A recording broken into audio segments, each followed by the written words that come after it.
అజ్మేరా ఆత్మారాం నాయక్ మనతో ఉన్నాడు. మరి నియోజకవర్గంలోని మరి డెవలప్మెంట్ ఏ విధంగా ఉంది, ప్రజా సమస్యలపైన మరి ప్రస్తుత ప్రభుత్వ తీరు ఎలా ఉంది, అతని మాటల్లోనే అడిగి తెలుసుకునే ప్రయత్నం చేద్దాం. ఇవాళ 70 సంవత్సరాలు కావస్తున్న ఆసిఫాబాద్ నియోజకవర్గ పరిస్థితి అస్తవ్యస్తంగా ఉంది. గతంలో ఈ కాంగ్రెస్ పాలనలో దక్కాముక్కిలి తిన్న ఆసిఫాబాద్ నియోజకవర్గం ఇవాళ తెలంగాణ వస్తే బాగుపడుతుందని అనుకొని ఉద్యమంలో సకల జనులు పాల్గొని ఇవాళ తెలంగాణ టీఆర్ఎస్ పార్టీకి పట్టం కడితే ఇప్పటికి కూడా ఇంతకుముందు ఏ విధంగా అయితే ఉందో ఇప్పటికి కూడా అదే విధంగా ఉంది. గతంలో కాంగ్రెస్ ఎమ్మెల్యేగా గెలిచిన సక్కు ఇప్పుడు రెండో దఫా కాంగ్రెస్ నుంచి గెలిచి టీఆర్ఎస్లో రావడం జరిగింది. గతంలో ఎమ్మెల్యేగా గెలిచిన తర్వాత అతను కొంతమంది దొరల చెప్పు చేతల్లో పనిచేయడం జరిగింది. గత 5 సంవత్సరాల పరిపాలనలో ఆయన చేసింది ఏం లేదు. ఆ దొరలు కాంట్రాక్టర్ల దగ్గర ఈయనను వాడుకొని కాంట్రాక్టర్ల దగ్గర కమిషన్లు దొబ్బిరే తప్ప నియోజకవర్గంలో ఎటువంటి డెవలప్మెంట్ కార్యక్రమాలు చేపట్టలేదు. మళ్ళీ రెండో దఫా టీఆర్ఎస్ పార్టీ అధికారంలో రావడం జరిగింది. దాంట్లో కోవలక్ష్మి గారు ఎమ్మెల్యే గెలవడం జరిగింది. ఆమె గెలిచిన తర్వాత ఆవిడ కూడా ఒక అయ్యగారి చెప్పు చేతల్లో కీలుబొమ్మలాగా పనిచేయడమే జరిగింది తప్ప ఇక్కడ గిరిజనుల సమస్యలు కానీ బడుగు బలహీన వర్గాల సమస్యలు కానీ వాళ్ళకు ఏది అవసరం ఉంది, వాళ్ళకి ఏం చేయాలి అనేది ఏది చూడలే. ఓట్లు వాళ్ళ దగ్గర నుంచి దండుకున్నారే తప్ప వాళ్ళకు ఎటువంటి న్యాయం చేయలే. ఇవాళ నియోజకవర్గంలో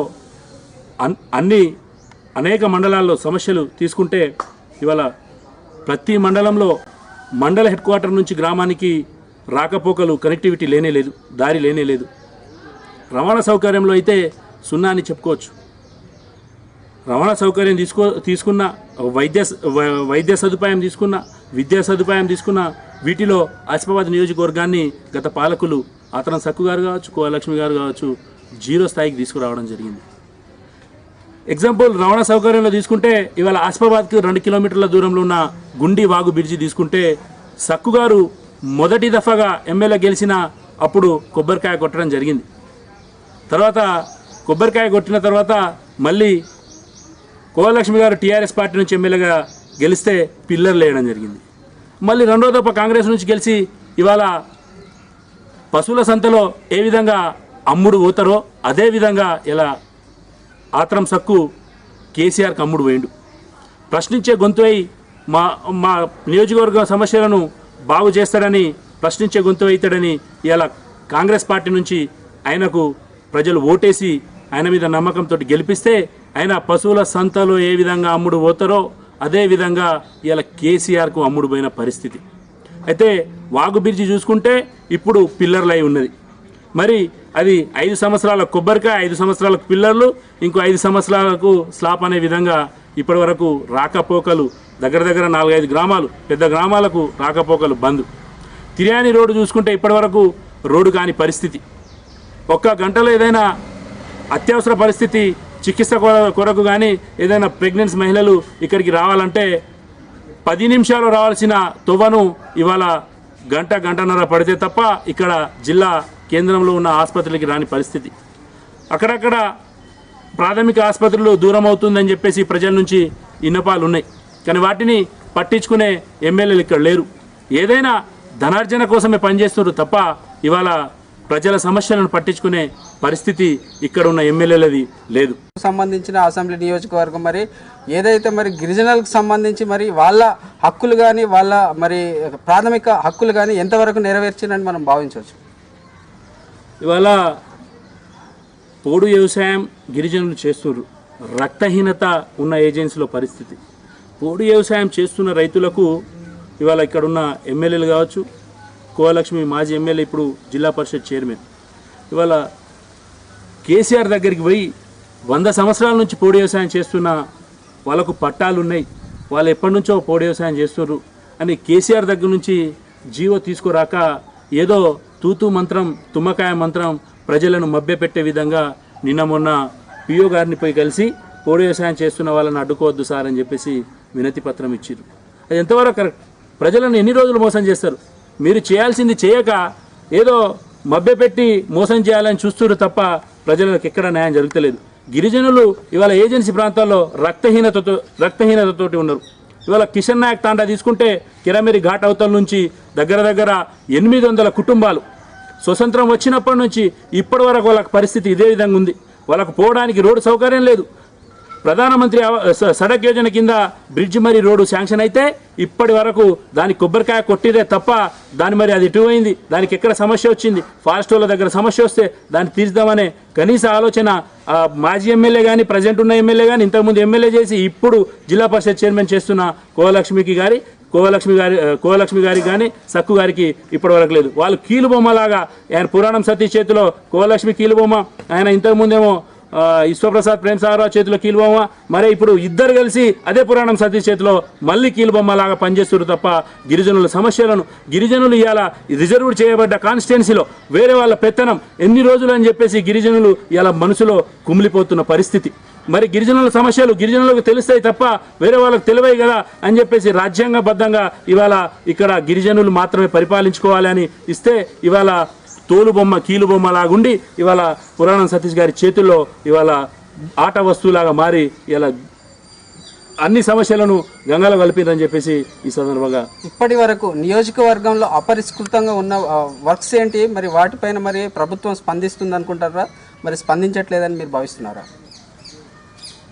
ఎక్కడ ఉన్న ప్రభుత్వానికి ఇక్కడ సమస్యలు తెలియండి, అక్కడెక్కడ ఉన్న కేసీఆర్కి ఇక్కడ ఉన్న సమస్యలు తెలియదు.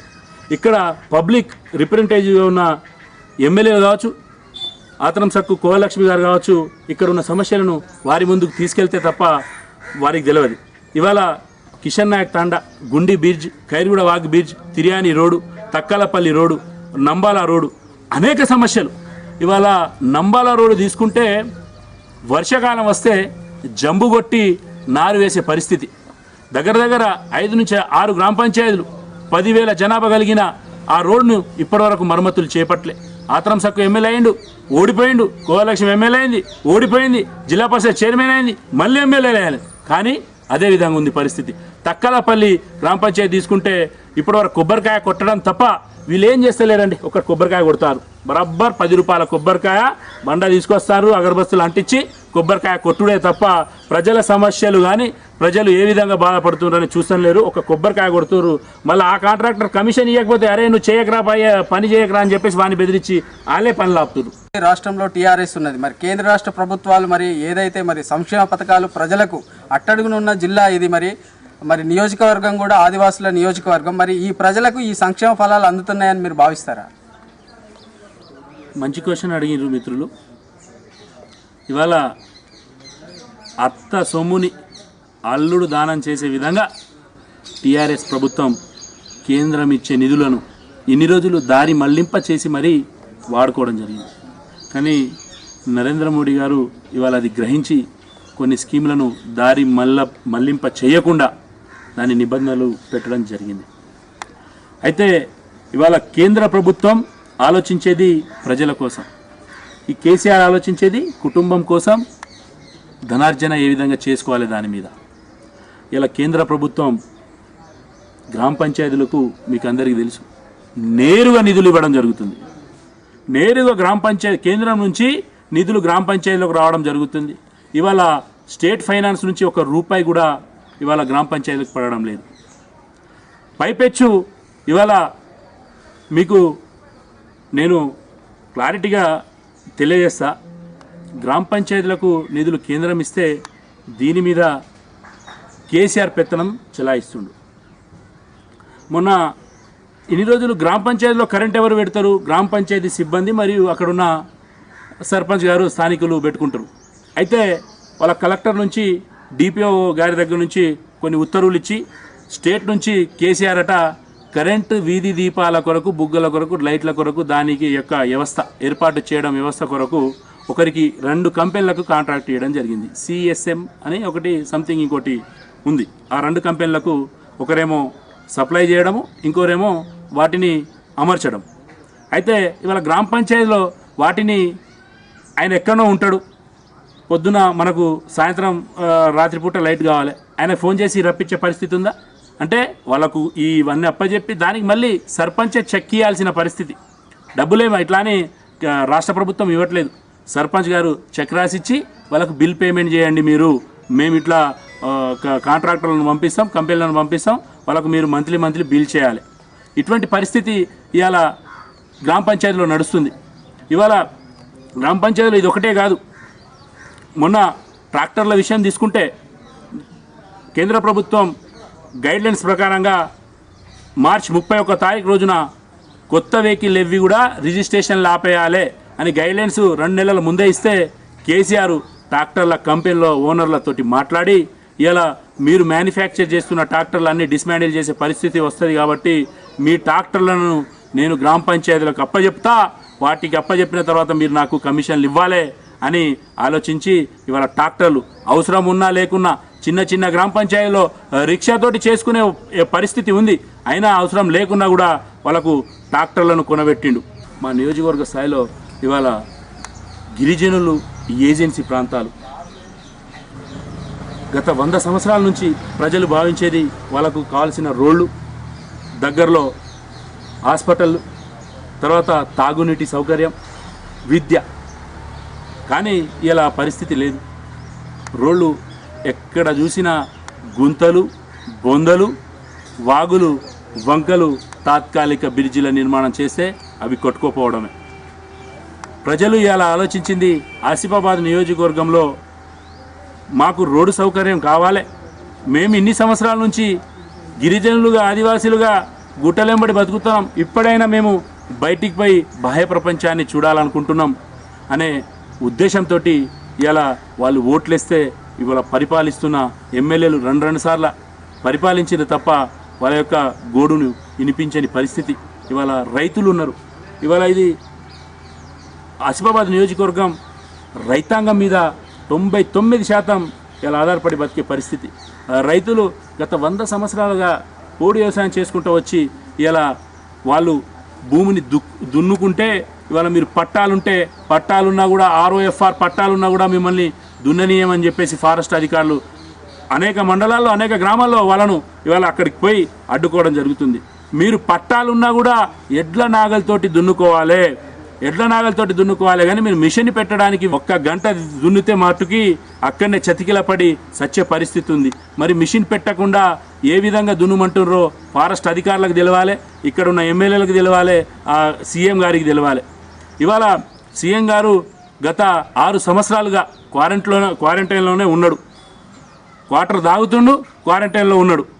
ఇప్పటికైనా క్వారంటైన్ మానేసి మాస్క్ వేసుకొని ప్రజల మధ్యలోకి వచ్చి ప్రజల సమస్యలను పట్టించుకొని వాళ్ళ ఎవరైతే కమిషన్ల మీద ఇవాళ కమిషన్ల కోసమే ఎమ్మెల్యే అయినాం అనే విధంగా బతుకుతున్న ఇక్కడ ఎమ్మెల్యేలు ఆత్రం సక్కు గారు కావచ్చు, మాజీ ఎమ్మెల్యే కోలక్ష్మి, ఇప్పుడు జిల్లా పరిషత్ చైర్మన్ ఆమె కావచ్చు, కమిషన్ల కోసమే మేము ఎమ్మెల్యేలు అయినాం, ప్రజల పనులు చేయడానికి ఎమ్మెల్యే కాదు అనే విధంగా బతుకుతున్న వాళ్ళకు ఇవాళ నియోజకవర్గ స్థాయిలో తిరిగి చూస్తే ఇక్కడ ఉన్న సమస్యలు వాళ్ళకి అర్థమవుతుందని చెప్పేసి ఈ సందర్భంగా మీకు తెలియజేయడం జరుగుతుంది. ప్రధానంగా నియోజకవర్గంలో మీ పార్టీ బీజేపీ పార్టీ బలోపేతనానికి మీరు ఏ కార్యక్రమాలు చేపడుతున్నారు, మరి రానున్న రోజుల్లో మరి మీరు నియోజకవర్గంలో గెలుపొందుతారని ఆశిస్తున్నారు? కేంద్ర ప్రభుత్వ పథకాలను దశల వారీగా ప్రతి ఇంటికి గడపకు చేరే విధంగా కేంద్ర ప్రభుత్వం ఏవైతే పథకాలు చేస్తుందో వాటిని గడపకు చేరవిస్తున్నాం. కేంద్ర ప్రభుత్వ పథకాలు అనేకంగా ఉన్నాయి. ఇవాళ రైతు బంధు పథకం తీసుకోండి. రైతు బంధు పథకం కేసీఆర్ బలిసినోనికి 100 ఎకరాలు ఉంటే 4 లక్షలు, అదే బక్క చిక్కిన రైతుకు ఎకరం ఉంటే 4,000 ఈ విధంగా ఇస్తుంది. కానీ నరేంద్ర మోడీ గారు ప్రజా సంక్షేమం కోసం పుట్టిన వ్యక్తి. 100 ఎకరాలు ఉన్నా అదే 4,000, 6,000, 1 ఎకరం ఉన్నా అదే 6,000. బలిసినోళ్ళ కోసం ఇవాళ బీజేపీ పార్టీ లేదు, గరీబోళ్ళ కోసం బీజేపీ పార్టీ ఉందని దాంట్లోనే మీరు గ్రహించాలి. 1 నేషన్ 1 మార్కెట్ ఇవాళ రైతులకు మద్దతు ధర దేశమంతటా ఎక్కడైనా ఒకే ధరతోటి రైతు తను పండించిన పంటను అమ్ముకునే పరిస్థితి, వెసులుబాటును కల్పించిన ప్రభుత్వం ఇవాళ కేంద్ర ప్రభుత్వం. ఇవాళ గ్రామాలను బంగారు తెలంగాణ చేస్తా అన్నాడు. బంగారు తెలంగాణ చేయలే కానీ బంగారు కుటుంబం చేసుకున్నాడు కేసీఆర్. కానీ ఇవాళ నేను బంగారు తెలంగాణ చేస్తా, నేను అది చేస్తా ఇది చేస్తా అని నరేంద్ర మోడీ గారు ఏ మాట మాట్లాడలే. కానీ ఇలా గ్రామ పంచాయతీలకు నేరుగా నిధులు ఇవాళ గ్రామ పంచాయతీలు కాస్తో కూస్తో నడుస్తున్నాయి అంటే, గ్రామ పంచాయతీలో కొంత పాలన నడుస్తుందంటే ఇవాళ నరేంద్ర మోడీ గారు నేరుగా ఇచ్చే డబ్బులతోటి. గత 5 నెలలు గత 1 సంవత్సరం అవుతుంది, సంవత్సరం పైపెచ్చు దాటింది సర్పంచ్లు గెలిచి. ఇప్పటి వరకు స్టేట్ గవర్నమెంట్ నుంచి రూపాయి కూడా పడలే. కావాలంటే మీరు దర్జాగా పోయి అక్కడ కలెక్టర్ ఆఫీస్లో వేయండి, ఇప్పటి వరకు గ్రామ పంచాయతీలకు ఏమైనా నిధులు వచ్చినాయని. 1 రూపాయి స్టేట్ గవర్నమెంట్ నుంచి నిధులు గ్రామ పంచాయతీలకు రాలే. ఇది పరిస్థితి. ఇవాళ గ్రామాలు పట్టుకొమ్మలు దేశానికి అని భావించిన నరేంద్ర మోడీ గారు ఇలా కేసీఆర్ ప్రమేయం లేకుండా డైరెక్ట్ గ్రామ పంచాయతీలకు నిధులు పెట్టడం జరుగుతుంది. కాబట్టి ఇలా హరితహారం చెట్టు నాటుకోవడం జరుగుతుంది. ఇలా 100 రోజుల ఉపాధి హామీ పథకాన్ని కేంద్ర ప్రభుత్వం 150 రోజులకు పెంచి మళ్ళీ దాన్ని 200కు నిన్న ఈ కరోనా టైంలో పెంచడం జరిగింది. 200 రోజులు ఇవాళ గరీబోళ్ళు ఉపాధి హామీ పథకాన్ని చేసుకోవచ్చు. 150 రూపాయల నుంచి 180 రూపాయలకు కూడా పెంచడం జరిగింది. ఈ విధంగా కిసాన్ రైతులకు చూసుకోవచ్చు. ఇలా తన తల్లి గట్టెల పొయ్యి మీద వంట వండుకుంటుందని చూసి దాని ద్వారా అనేక తల్లులు క్యాన్సర్ బారిన పడుతుండ్రు పొగ నుంచి అని ఇలా గ్యాస్ను సబ్సిడీ రూపంలో మొత్తం గ్యాస్ స్టవ్ ఫ్రీగా ఇవ్వడం జరుగుతుంది. ఇవాళ తర్వాత నెల గ్యాస్ సబ్సిడీ వాళ్ళ అకౌంట్లో వేయడం జరుగుతుంది. ఇట్లా అనేక పథకాలు. గ్రామీణ సడక్ యోజన కింద రోడ్లు అన్ని గ్రామాల నుంచి ఇక్కడున్న రాష్ట్ర ప్రభుత్వానికి, ఇక్కడున్న ఎమ్మెల్యేలకు పంపేయండి, మేము సడక్ యోజన కింద ప్రతి గ్రామానికి రోడ్లు వేస్తామనంటే వీళ్ళకు కమిషన్లు దొరికే అవకాశం ఉంటేనే పంపిస్తున్నారు. కమిషన్లు లేకపోతే మట్టుకి వీళ్ళు పంపించడం లేదు. ఇది పరిస్థితి. తీసుకువెళ్తున్న భారతదేశంలో చేస్తున్న పథకాలను ఇవాళ నియోజకవర్గ స్థాయిలో ప్రతి గడపకు తీసుకెళ్ళి, ప్రతి ఇంటింటికి తీసుకెళ్ళి ఇవాళ మీకోసం రాత్రింపగలు కష్టపడతామని చెప్పేసి ప్రజలను వాళ్ళని నమ్మించి ఇవాళ వారితోటి ఒప్పించి ఎటువంటి వాళ్ళను వీళ్ళలాగా ప్రలోభ పెట్టి వాళ్ళకు నమ్మించి మోసం చేసే పరిస్థితి లేదు. వాళ్ళు నిజాయితీదో ఇప్పటికీ గ్రహించిండ్రు. వచ్చే ఎలక్షన్లో కంపల్సరీ కేంద్ర ప్రభుత్వాలను ఇంటింటికి కేంద్ర ప్రభుత్వ పథకాలను ఇంటింటికి తీసుకెళ్తున్నాం. వచ్చే ఎలక్షన్లో టీఆర్ఎస్కి కానీ కాంగ్రెస్ కానీ పుట్టగతులు ఉండవని చెప్పేసి వాళ్ళే అంటుర్రు. మేము మాతోటి అయ్యే సహాయం వాళ్ళకి చేస్తూ ఉన్నాం. ప్రతి ఇంటింటికి బీజేపీ పార్టీ కార్యక్రమాలను, బీజేపీ ప్రభుత్వం చేస్తున్న కార్యక్రమాలను మేము ఇంటింటికి తీసుకెళ్తున్నాం. వచ్చే ఎన్నికల్లో కంపల్సరీ ఆసిఫాబాద్ నియోజకవర్గంలో కమలం పువ్వు జెండా ఎగురుతుందని చెప్పేసి ఆశాభావం వ్యక్తం చేస్తున్నాం. ఆసిఫాబాద్ నియోజకవర్గ ఇన్ఛార్జి ఆత్మారాం నాయక్ గారి మనోగతం అయితే మనం తెలుసుకోవడం జరిగింది. రానున్న రోజులలో ప్రభుత్వ విఫలమే మా విజయానికి నాంది అని తెలియజేస్తున్నారు. కెమెరా పర్సన్ అజయ్తో రమేష్, స్నేహ టీవీ, ఆదిలాబాద్.